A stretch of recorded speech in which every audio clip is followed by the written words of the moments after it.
Espontaneo eta azkarra dugu gure gizartea. Gure kontrara bihurtzen baita gaur denboraren katea. Ez da erreza kamara aurrean nahi duguna esatea. Plazer handi bat da gaur zurekin egon ahal izatea. Jo, se molesta, kaixo txabel. Kaixo, egunon. Jo, se molesta bortan duzu, eta gainera, egi galanta. Bai, ez da. Gertazkaz, betea dugu mundua, eta momentu hauek, eskerretzen dira, ni gau zurekin nagoen bezala. Bueno, txabel gaitu zela xabiz. Ondo, esan beharko ezta, bai, lanpetuta, baina gustora pozik hemen nagoelako. Jo, mila esker etotxia benetan. Zuri deitzearen. Txabel, abadinako ezaga, ez? Bai, hori da. Begut, betxe munduaz, mugilutako, bueno, plaza decente egin duzu.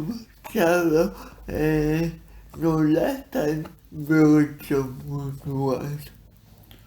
Bueno, egia esan sartu nintzen bertso munduan, etxekoak bertsozaleak direlako betidanik, eta aitak eta amak animatu ninduten bertso eskolan hastera, nik egia esan hasieran eneukan horrelako gogoa hundirik, baina gustatu zitzaidan, eta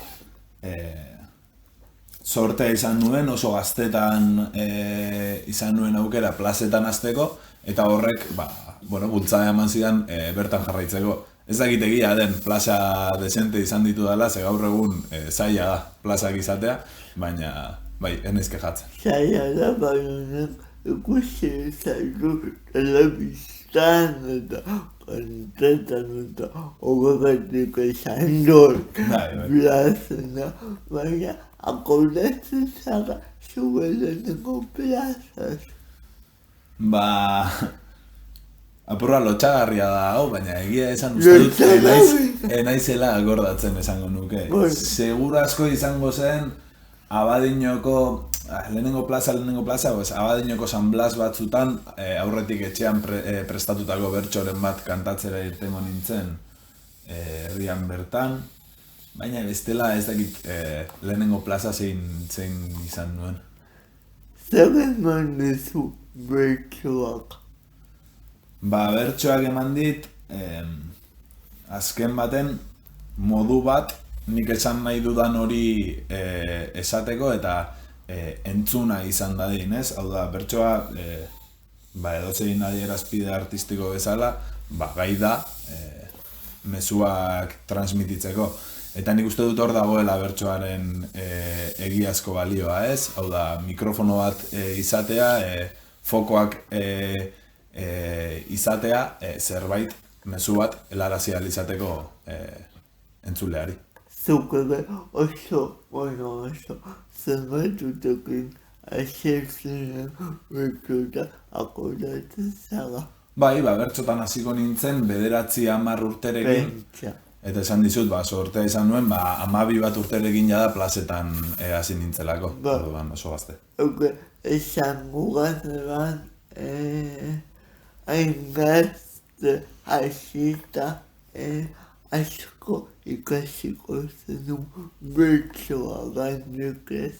Bai, egia esan boladaka, ez da, izaten dira bolada batzuk, murgilduago egoten garenak, beste batzutan ez hainbeste, baina bai, horrelako bolada, obsesioa izaten dugun bolada horietan asko ikasten dugu, bertsuta. Eta bertsoa bada ere komunikatzeko era bat. Bai, batez ere hori da. Ni badara momentu bat oso gaizki, bertsolarien pare ipintzen aritzen naiz plazetan edo txapelketetan, eta nola eramaten duzu gaia ematetik betxoa botatzerainoko momentu kurel hori sekurela da, zergatik tentsio betetako momentua da, ez? Ba, momentu tentsoa da, baina tentsoagoa da kanpotik, barrutik baino. Batez ere ondo daramazunean, ezta? Nik adibidez, txarrago pasatzen dut, nire anaia edo nire lagunen bat ikusten dudanean momentu horretan, gaia jasotzetik bertsoa botatzerako momentuan, ni nagoenean baino, ni nagoenean bertsola nago, eta azkenean, zorionez, momentu hori ez da luzea izaten gainera, hori da gure helburua, momentu hori ahalik eta laburrena izatea, orduan, ez da bereziki gaizki eramaten dugun momentu bat. Ez bada bakarkakoetan, bai denboraren auzia egoten da hor, eta denbora gehiago hartzen duzu, baina ezin duzu denbora asko hartu, eta hor gatazka badago, eta hori bai izaten da tentsoa. Eta ez dakazue beste bertsolarien babes hori. Hori da, azkenean kide batekin kantuan ibiltzeak ematen dizu berarekin hitz egiteko gaitasuna, bera sartzekoa gaian elementu gehiago dauzkazu. Bueno, bai, badaude hor faktore batzuk, askotan, ez dakit, segun ze plazatan erosoagoa da, ez, desberdina da, zu plaza normal batean bazaude edo txapelketan bazaude, ez da, txapelketan azkenean puntuen presioa ere baduzu. Claro, helburuak izan dituzu, edo helburu hitza atera duzu, nik bi helburu galdetuko dizkizu, bat zein da edo zein izan daiteke bertsolaritzak zure helburu nagusienetako bat. Bertsolaritzan nire helburu nagusienetako bat, ez dakit, txapelketa dagoen urteetan entrenatzen gara txapelketan alik eta urrunen iritsi ahal izateko eta hori izaten dugu helburua. Baina nik uste dut bertsolaritzan nire buruari jartzen dio dela helburu nagusiago bat, eta da egiaz bertsoak egin nahi ahal izatea, nik nahi dudan era horretan, forma horretan, eta ez dakit, mezua errealki bertsolaritzan txertatu ahal izatea, hau da, artearen erabilgarritasun maila horretara ailegatzea izango litzateke helburu nagusia.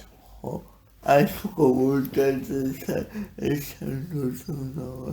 Pozten da. Zergatik bertsolaritza agotea da ere. Bai, bada. Eta beste helburua gustatuko litzateke, bueno, esan ostazue bertsolaritza maila, baina zu adibidez saio bat daukazu, edo txapelketa bat joaten zara, eta taulako eskaileretan gora zoazela, zen da zure helburua momentu horietan eta egun horretan. Bale, hori saioaren araberako izaten da.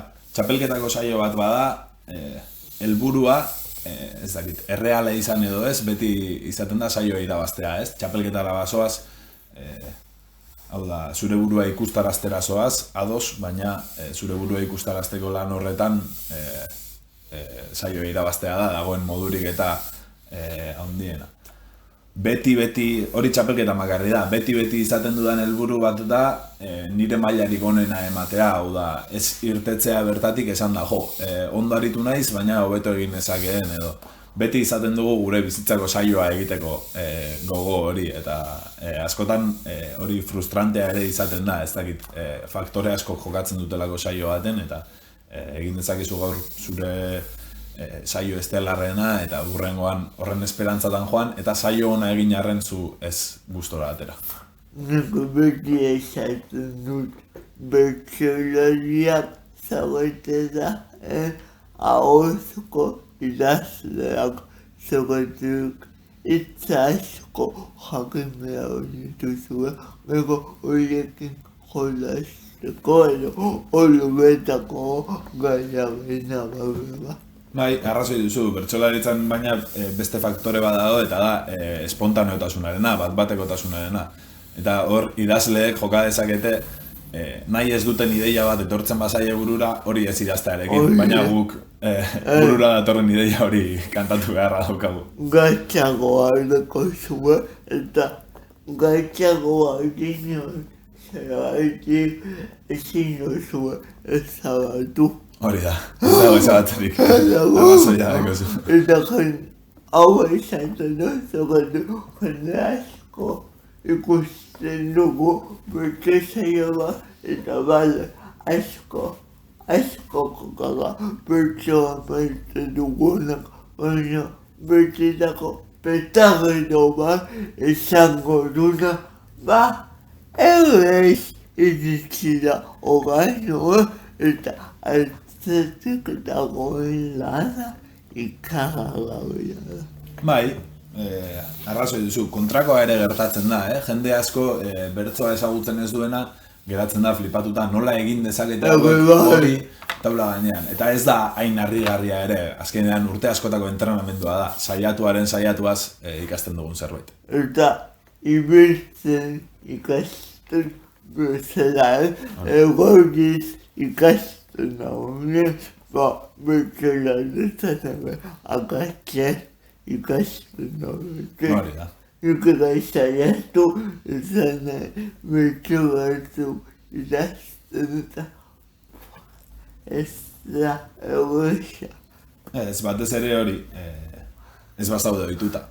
Ni orain bertso bat idazten jartzen banaiz, niretzat ere ez da erreza, bertso bat idazten jartzen zarenean, idatzizkoa izateran askoz exigentzia handiagoa jartzen diozu zure buruari eta zaila da nahi dituzun idea horietara heltzea. Bat-batean, barkamen handiagoa duzu zure burua erekiko eta errazago egiten duzu, baina egia da, lehenengo aldietan bertsoa beste gauza bada, gaur egun bertsoa bizi dudanera eta hasieran bizi nuenera guztiz desberdina da. Niri zaila iruditzen jai, hitzak doinu batean egokitzea, eta hori egin dute, zene abesten dute gaba, nire abestiak dekotaz egiten musika originalak eta askotan gaien bai tratatuko gaba, letra kampiseu egiten duten. Eta horrek ere badauka doinu hauekiko lotu gabe, baina bertsotan ez jata urtetzen. Bai, antzerako zerbait da. Antzerako da. Bertsotan dagoena da, molde jakin batzuk ja ezarrita eta molde horretan pentsatzeko behar izan hori, ezta? Ez dakit. Egainak esaten zuen, bertsolariek askotan pentsatu ere neurrian egiten dugula. Ez da egia nik adibidez neurrian pentsatzen dudala denbora guztian, baina ez dakit txapelketa boladan eta horrela denbora guztian daukat bertsoa buruan, eta ez dakit kotxean noala batean bertso puntuak etortzen zaizkit, eta hortik bertsoak egiten hasten naiz, eta apur bat jada guk automatikoki egiten dugun zerbait da. Horregaitik esaten nuen, desberdina dela kantu bati letra jartzen hastea edo bertsotan ja molde batzuekin pentsatzea. Niri aizoko gustatuko jat. Hau nire pajamentala ni olako gauzak naztu eta eazeu urtetzen du. Niri gustatuko jateko poema batatu, edo zein poema batatu, eta hori bertsoa egokitu. Bai, idea hona da, esango nuke inoiz Amurizak berak egin duela hori. Ez nago seguru, baina badakit adibidez Lucrezioren De Rerum Natura liburua, filosofia liburu bat, baina bertso errimatuan idatzia Murizak bertsora ekarri zuela ere. Hori da, esan behar du, horrekiero bertso errimatu bat, kasu horretako. Bertsoaz aparte zerbait ikasitaraka zuelo egin da edo. Bai, bueno, nik filosofiako karrera amaitu nuen irailean, eta orain master bat egiten ari naiz, zientzia, filosofia eta balioak deitzen dena, eta, bueno, hori da nire karrera akademikoa, hori da filosofia, hau da gauza oso gutxitaz asko jakitea, eta gauza askotaz jakitea gutxi. Zergaitik filosofia. Azken batean, ez da horrelako pultsio berezi bat neukalako filosofiarako, egia da bai neukan interes bat, baina uste dut erabaki hori hartzen dela momentu batean, 18 urterekin, batean jartzen zaituzte tupustean karrera bat aukeratu beharrean, edo zure bizitza ardaztuko duen ikasketa bat aukeratu beharrean, eta askotan, pues, nire kasuan bezala izaten da errebotez edo hau ez, hau bai, bestea ez, bestea bai, eta azkenean baten bukatzen duzu. Hori behar dut poesioa, gauza pila bakotatzen zake, baina egiten hau poesia, momentu poesia hori izteko ja, zalantzak guztiz kentzeko. Filosofia bertsolantza berria. Ez dakit jakiko edozu, baina nekene galdera esperimentalak egiten ditut. Zela galdera esperimentala, jendeaka mania bat agloak separatzeko. Ni kontrako egiten dut, agloak nastu egiten ditut, eta beti asimatzen dut galdera bat, zuk erantzuna ere asmatzeko nahi duzu modua. Eskatzen duzan nola asmatzen duzu, eta galdera da zer lotura egingo zenuke bertsolaritza eta filosofiaren artean.